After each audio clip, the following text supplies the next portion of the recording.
Hi everyone, and welcome back to another episode of this channel called Patrick the Runner. My name is Patrick Sheridan, and as always I'm here to talk about running. So before getting started, I wanted to say again a big thank you to everyone who's been tuning in so far. Please don't forget to press that like button if you've been enjoying the videos. Please also consider subscribing if you've been tuning in and you haven't already done so. And also, as always, please feel free to leave any questions or comments you have in the comment section below. And also, you can get me on Strava at Patrick Sheridan and on Instagram at Patrick the Runner 97. So please do feel free to follow me there. Now, we're going to get into the topic of this week's video, which was, of course, to talk about the mile race that I had on Wednesday night. And as you may or may not know, the goal of the race was for me to get under or as close to 4:15 for the mile as possible. So let's go in and let's see how I get on. Okay, so let's talk through the race here. As I've said, it's a mile race, which means it's 1,609 meters. So that's why we're starting, I think it's 9.3 meters back from the line there, because it's 8 and a small bit laps of the indoor track, because the indoor track is 200 meters. So that's what I'm set here for. My intention here at the start was to get out quickly, which I did, to avoid getting boxed in. But I was also very conscious at this stage of not going out too quick. And you can see that I let the leader go off there a bit. And I felt like I could have gone with him at that stage, but that I would suffer for it too much, because if you can remember, a few weeks ago, I ran a 1,500 and I went out in the first 200 and did it in about 29, which was just too quick. And then I burnt out a bit afterwards. So I was trying to avoid that, trying to go around in 31 and a half seconds to get me 4:15. And that's what I do there. I go through in about 31 and a half seconds. And I knew that if I do that for 8 consecutive laps, I'll run just a bit under 4:15 and I'll get a massive personal best, because my personal best was 4:21. So I would love to say at this point that I was feeling strong from going out slightly more conservatively, but I wasn't already. I'm really feeling the sting here, and I can feel the lactate building up, and I just really do not feel good at all, to be honest.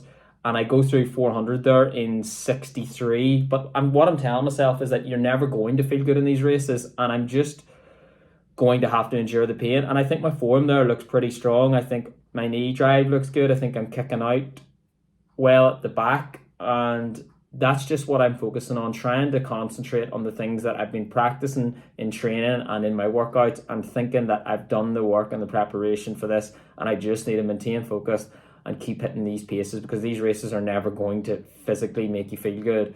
So I go through 600 there in about 134 or 135, which again is bang on. And what I'm telling myself is, even though you're not feeling good, I'm on set to run a massive PB here, and this is a very good start. So I'm just thinking about getting through 800, and can I get through 800 in about 2:07 to give me a good chance of breaking that 4:15 barrier or getting close. And I'm also aware that the leader's a wee bit ahead of me. I'm in second at this stage. I have a good gap between the rest of the field. So I'm just focusing on improving, see if I can get closer to the leader. And I go through there in about 2:07 for the 800, which is absolutely bang on. And again, what I'm telling myself is, you've just 4 laps to go at that point, 3.5 here, and let's just hang on and let's push this as much as I can, because I'm on for a big personal best. And let's see if I can close that gap between the leader, who's just coming through there in the white shirt and is a good bit ahead. I'm also conscious here, coming up to the K mark, that I'm lapping people. So I go through a K there in about, I would say about 2:38, 2:39, which is absolutely bang on. At this point, my legs are really feeling the burn. I go round 2 people that I lapped there, and that probably did take energy. Of course, that is sometimes just what you have to do in races. You have to run round people. So nothing new there, but it just was tiring. Again, here, I am really struggling. I am thinking that I just need to get through, and then it would be one big lap of the track. So that's mentally what I'm trying to tell myself. I'm telling myself it's just one big lap of 400 meters. So I go through with 400 to go, probably about 3:13 high. So if I can run a 61 second last 400, I'll get 4:15 or under. And that's what I was looking for. So at this point, I'm really trying to dig in, just thinking about my form, trying not to let it completely go out the window, and just trying to dig in. I can see here, I think this is probably the hardest point of the race, because you know that there's still 300 meters or so left, and you really are looking the race to finish. So I was just trying to drive as much as I could and push myself to the limit. And there's 200 to go here. It's hard to see the clock there, But I know that I'm on set, I'm on pace to run a good PB, and I just need to see how much I can push it. And at this point, I was thinking like, right, let's try to close in under 30 seconds for the last lap.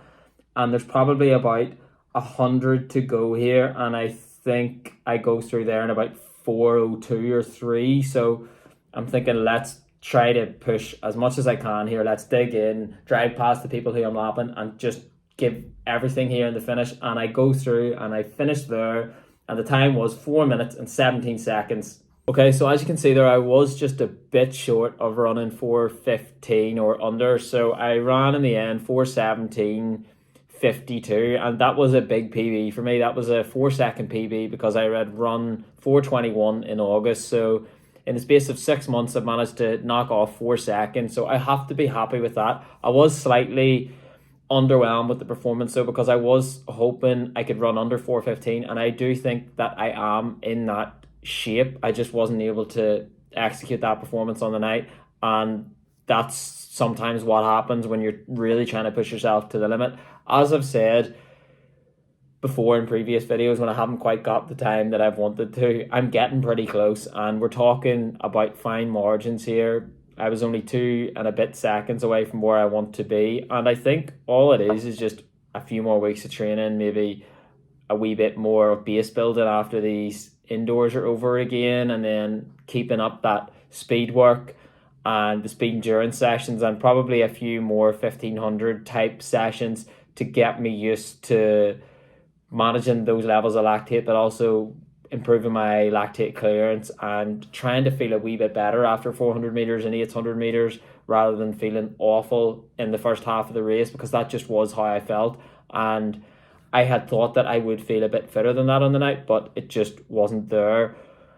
As I have said though, the intention was to run 4:15, and I got pretty close to that. So that's something in running that you always have to tell yourself. You can only really measure yourself against your previous self, and I am getting better. I'm getting stronger. I would like to be in a position where my mile time was a bit quicker, but that will come, and I'm hoping to make big advancements this year, because as I've said, over the last while I have been building up a base, but I also have been starting over the last 6 to 8 weeks to incorporate more speed into my training again, and more speed endurance, and I already am starting to see the benefits of that. And I think if I can continue to keep my mileage up, but also add in those speed endurance sessions, I think I'm going to get places, and I think I can definitely get under 4:15 shortly. So all in all, I was happy with that performance.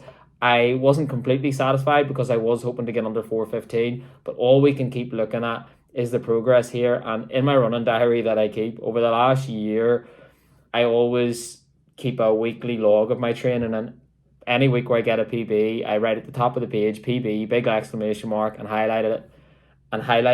But all I can see when I look at my diary is every month or so there's a big PB, and there's a 5k PB, a 10k PB, a mile PB, a 1500 PB, an 800 PB. And if I can just keep doing that, then I will get to where I want to get to.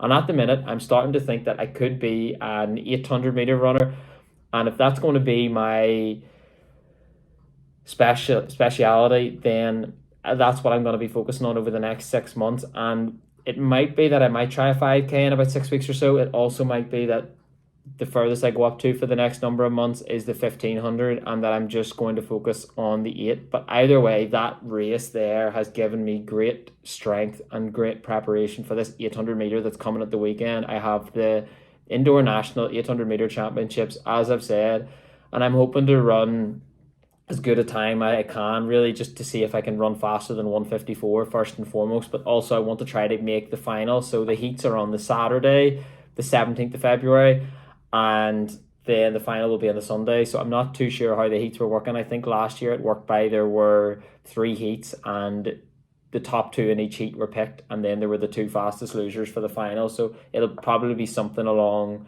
those lines again, but I'm just hoping to run as fast as I can, try to get myself into that final, and then let's see how fast I can run. But to sum up, quite a big PB. 4 seconds over a mile is a decent amount, and it was an indoor race.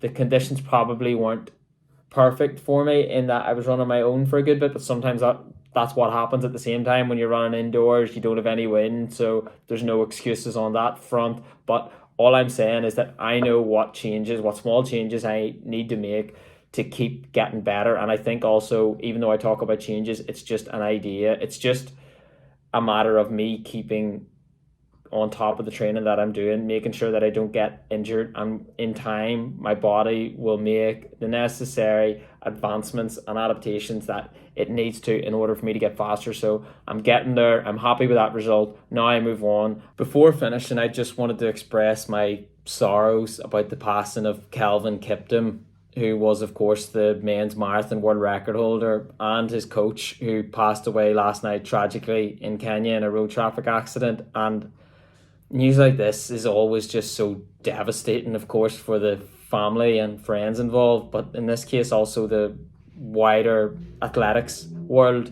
And we've just lost an absolute superstar who had accomplished so much at the tender age of 24 and who was undoubtedly going to go on and break more records and win global titles. So it's with massive sadness that you hear news like this. But I think what it does for me is that it reminds me, and I probably didn't need reminding, but of how fragile life is and how you never know what's around the corner, and you do need to make the most of your opportunities. So I just felt I couldn't have a run channel and do a video without mentioning that this man, who, as I said, was a superstar and who will go down as one of the greats because he was a marathon world record holder, has unfortunately passed, and his legacy will go on forever because of what he had accomplished. And I do want to use people like him and people who achieve things like he did as inspiration to drive me on in my athletics career